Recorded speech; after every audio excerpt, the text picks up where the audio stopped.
Lamar Lackey has a 25-year background in analyzing, acquiring, and turning around failing businesses, most recently as the chairman and CEO of the Broughton Corporation. His successful ventures enabled him to retire at a young age, and now he is using those experiences and expertise to analyze and identify wasteful government spending. To that end, he has founded FSPAR, the Foundation for Physical Accountability and Responsibility. And now Mr. Lamar Lackey. Thank you, sir.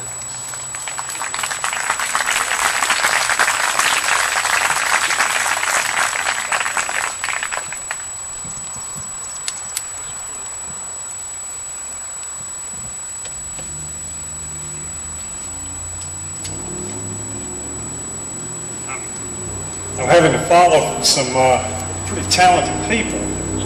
What you got to do? Sorry.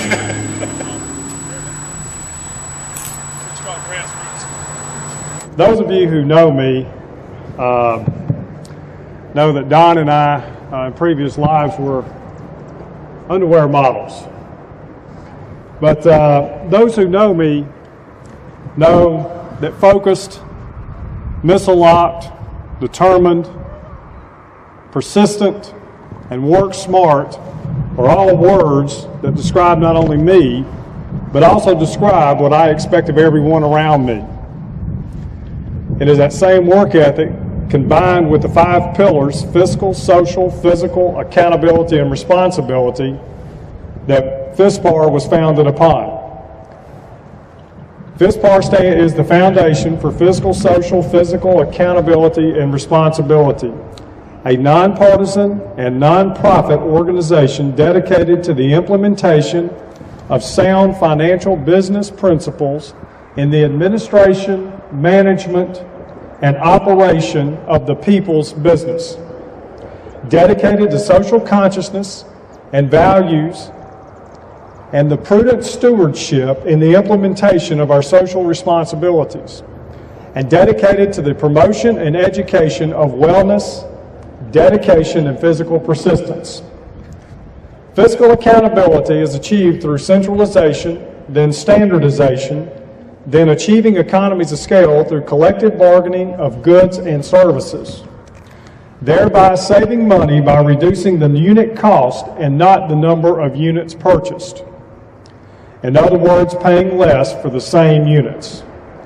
Social responsibility is achieved through helping others, examination of conscience, and striving to be the best person we can be, all the while recognizing that success is a journey and not a destination. Physical responsibility. We are responsible to and for ourselves, taking care of the one body God gave us, treating the body like a temple and not a tent.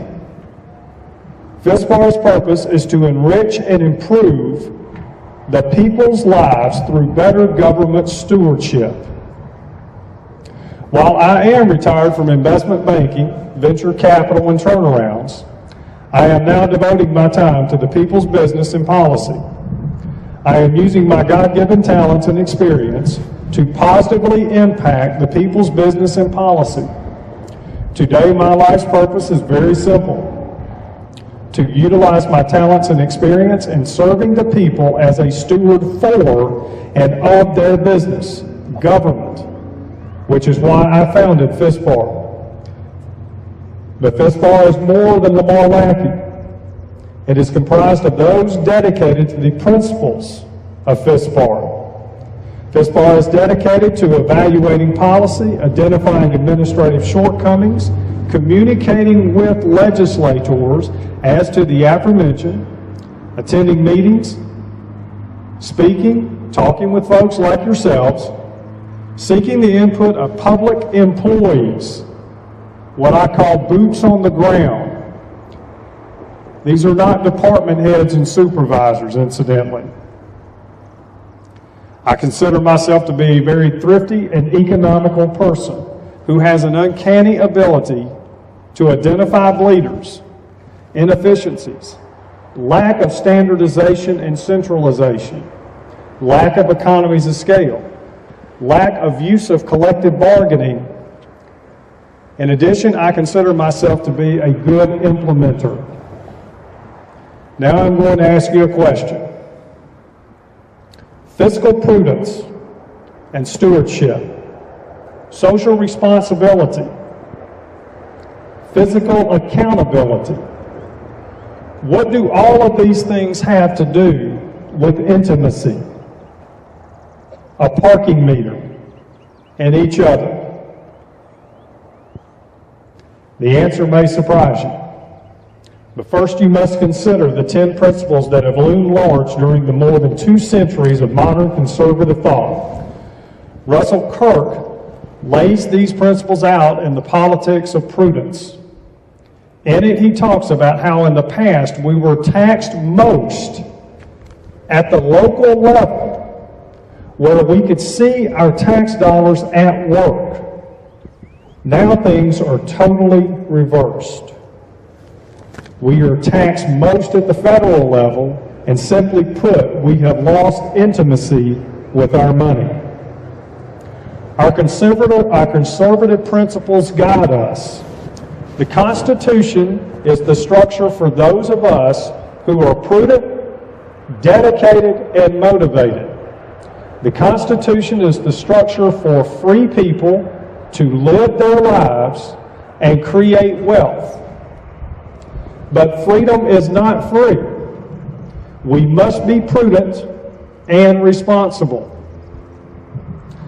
Thomas Jefferson said that if a nation expects to be ignorant and free, it expects what never was and never will be.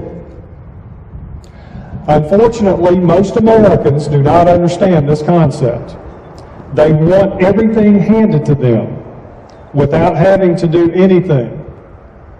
If you don't believe me, listen to these staggering statistics.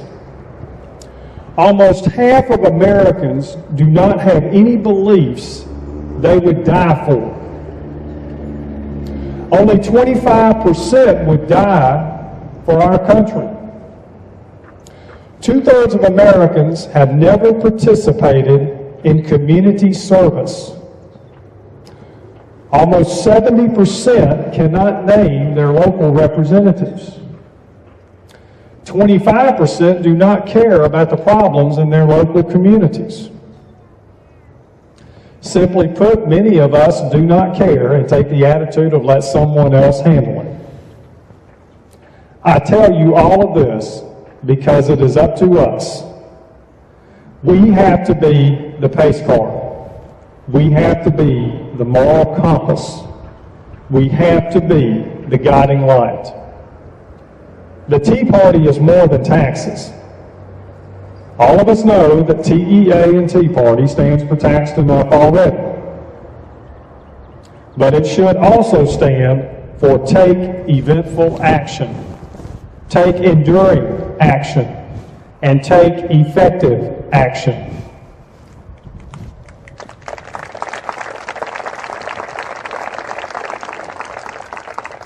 It is not enough for us to look at only the present. We must be forward-thinking and make sure our actions have a positive impact and a lasting effect on our country. How do we do this? By remaining true to our conservative principles. Let's touch on some of these principles. Conservatives believe that there exists an enduring moral order. Moral order is made for man, and man is made for moral order. This order represents harmony, both inner peace and the peace of a community and of a nation. Those of you who are parents, think of what it would be like if you just allowed your kids to do whatever they wanted to do in the house. You'd have chaos, right? Well, isn't that the same thing that's happening in our country now, except on a much larger scale? Conservatives adhere to custom, convention, and continuity. Humans are not machines. We do not change with the way we operate on a dime. Our society is based on a set of customs or traditions. which normally have strong historical reasons for existing. This continuity is the lifeblood of a community and of a society and must not be interrupted.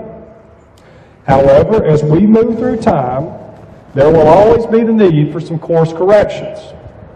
Normally, they should be implemented gradually and discriminatorily, not at once. However, when there is a need for immediate changes, communication is key. In my business experience doing turnarounds, I always made sure that the troops were informed, involved, and engaged so that they were part of the changes and the ultimate solution.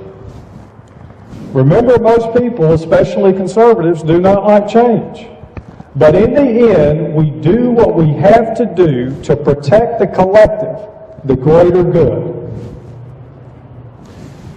Conservatives are guided by their principle of prudence. This principle of prudence is the basis of our virtues.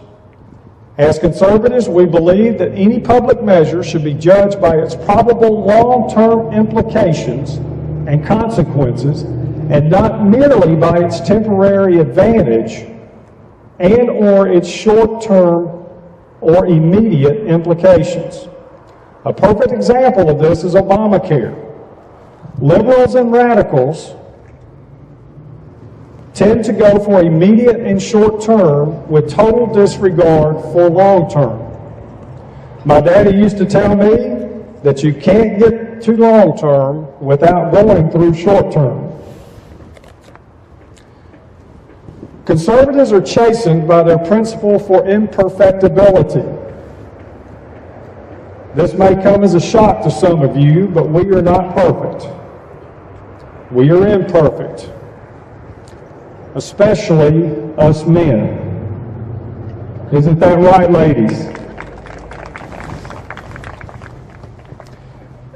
Perfection does not exist here on earth. Perfection is nothing more than a pursuit.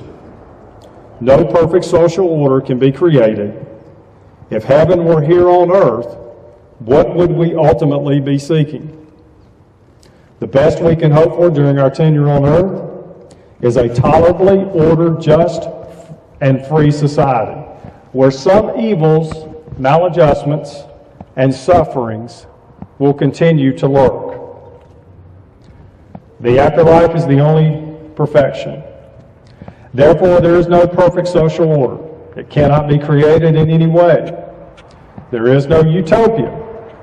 Conservatives know humans are not made for perfection, but by paying proper attention to prudent reform, we may preserve and improve this tolerable order. Remember the words of Albert Einstein. Insanity is doing the same thing over and over again, expecting a different outcome.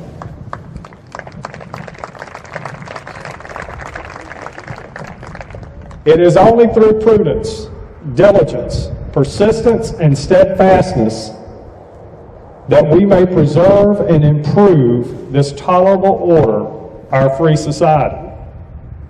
The more widespread capitalism, free enterprise, and the possession of private property, the more stable and productive a society, a civilization, and a nation are. Conservatives believe that economic leveling is not synonymous with economic progress, but rather just the opposite, and lead to social stagnation. We desire sound economic basis for us and our families. As conservatives, we think responsibly. We think about the future and not just today. We live for tomorrow and not just for today. We even try to instill that in our next generation.